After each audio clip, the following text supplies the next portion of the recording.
shall now have a short skit presented by the students. The skit is named The Pilgrimage of Alipur.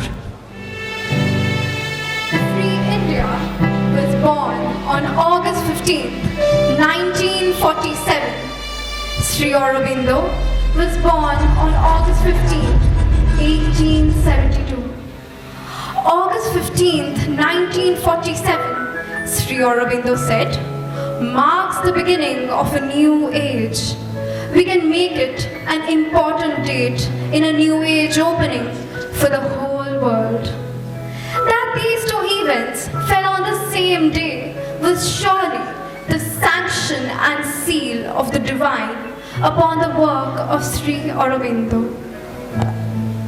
In what better way could we continue to remember Sri Aurobindo than by taking a glimpse at his life? We will now present The Pilgrimage of Alipur. Sri Aurobindo, the prophet of Indian nationalism, was one of the pioneers of political awakening of India. He played a great part in the country's national struggle during the days of the partition of Bengal. April 30th, 1908, Muzaffarpur. Khudiram Bose and Prafulla Chaki attempt to throw a bomb at the district magistrate, Kingsford. But in place of Kingsford, the wives of Englishmen are killed. Khudiram was arrested, tried for the murder of the two women and sentenced to death. Prafulla Chaki committed suicide when he was about to be arrested by the police.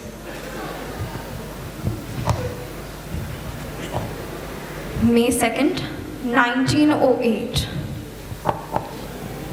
Sri Aurobindo is arrested on charges of planning and overseeing the attack, though he had no hand in it.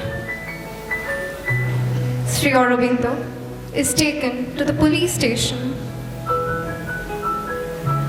and from there to Alipur jail.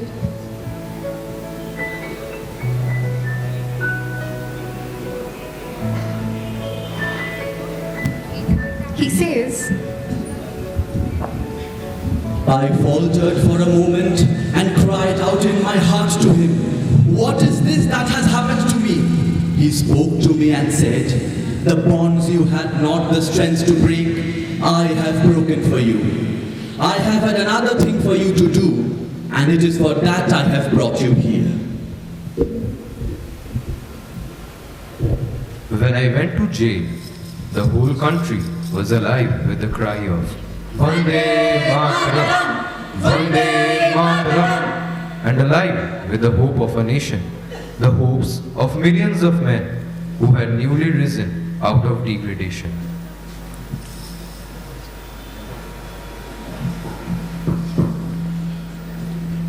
I knew I would come out. When the case opened in the lower court, then something happened which I had not expected. The arrangements which had been made for my defense were suddenly changed, and another counsel stood, Sri Chittaranjan Das.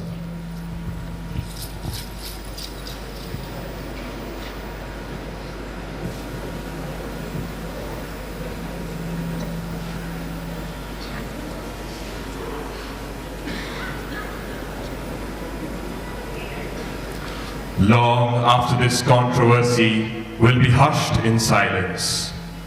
Long after the turmoil, the agitation will have ceased.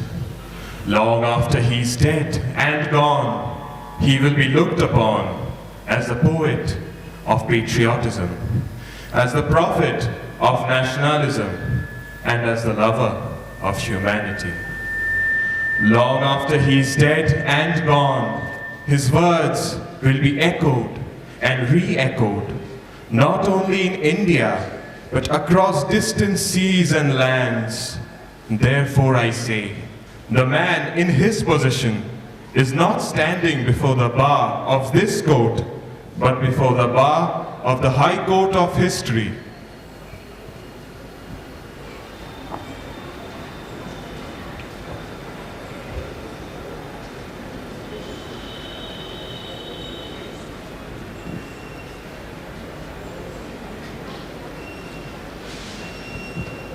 After a full year in jail, Sri Aurobindo was released on May 6, 1909.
On May 30th, 1909, Sri Aurobindo gave a powerful historical speech at Uttarpara.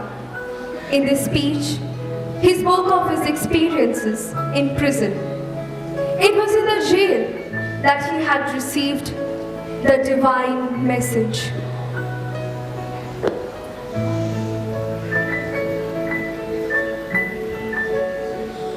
I am raising up the nation to send forth my word. It is for the world and not for themselves that they arise. I am giving them freedom for the service of the world. It was in the courtyard of the Alipur jail that Sri Aurobindo had a new and marvelous experience. I looked at the jail, and it was no longer by the high walls that I was imprisoned. No, it was Vasudeva.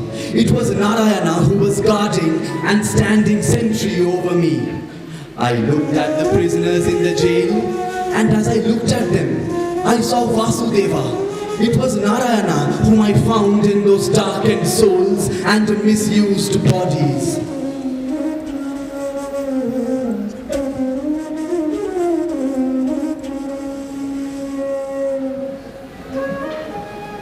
After being released from jail, Sri Aurobindo once again began his work, determined to continue his struggle. He proclaimed the ideal of absolute independence and advocated no compromise, no cooperation. The British government was determined to deport him. One evening in February 1910, at the Karma Yogin office, Sri Aurobindo was warned of an approaching police search and his arrest. At this time, he suddenly heard a distinct voice from above. Go to Chandanagar. Go to Chandanagar. He obeyed the command at once. As he acted and moved by divine guidance, he did not consult anybody. It was towards the end of March that Sri Aurobindo received another command, this time to go to Pondicherry. Sri Aurobindo boarded the Dupley on April 1st, 1910 and reached Pondicherry on April 4th, 1910, which he later described as my place of retreat, my cave of tapasya.